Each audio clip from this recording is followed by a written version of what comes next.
Someone's coming. 4 people. Headed this way. Fire blast. Ryan and JB began to load their weapons as they moved to cover the door. Bulstrode resisted the urge to put his hands over his head. Eden had made it back to the director's suite of laboratories, running her keycard over the lock and hurrying inside. Sitting in his wheelchair, the director looked at her with his challenging stare, breathing mask obscuring his expression, making him look angry. What is it, Eden? There's been an accident. Professor Darwish is dying, burnt to a crisp. What? There's more. My friends are missing. The subjects? Yes. And... We are under attack. I repeat, we are under attack. In the communications and monitoring suite, Straker scratched his head as he addressed Booker. You sure you should be doing that, Booker? Getting people worried like that? It's my job. Our job. I don't know. I'm worried you'll start a freaking panic. Whatever's happened out there, I think panic might be the most sensible response, Straker. that does not sound good.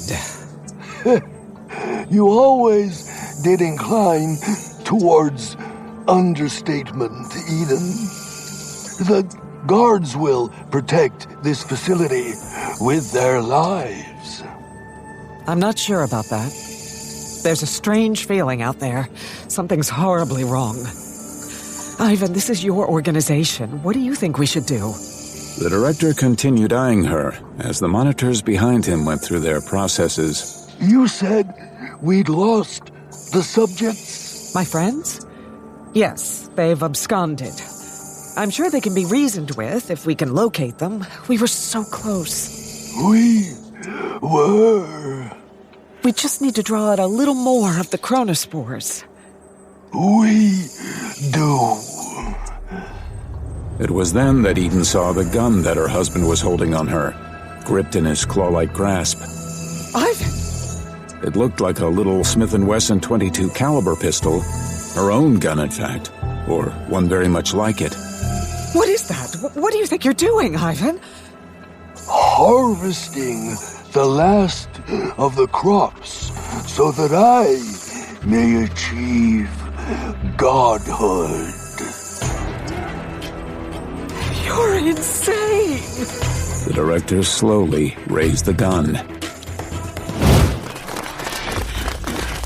After freeing Rosalia from her holding cell, Lacia led the 3 Cerberus exiles through the maze of corridors of the Millennial Consortium home base as the sounds of distant conflict drifted back to them. As they ran, Kane eyed Rosalia, a woman he hardly knew, and yet had fallen in with after the recent attack on Cerberus' stronghold. What are you looking at, Magistrate Man? I'm a little surprised you snuck in here looking for us. I didn't think you cared. Don't flatter yourself. You're my ride home. Speaking of which, how far is our equipment? This way. Lacia was leading them into the storage area, a corridor with dull lighting and a stripe of yellow on the walls. I think it'll be this door. Lacia reached for the door and found it was already open. Without thinking, she stepped in.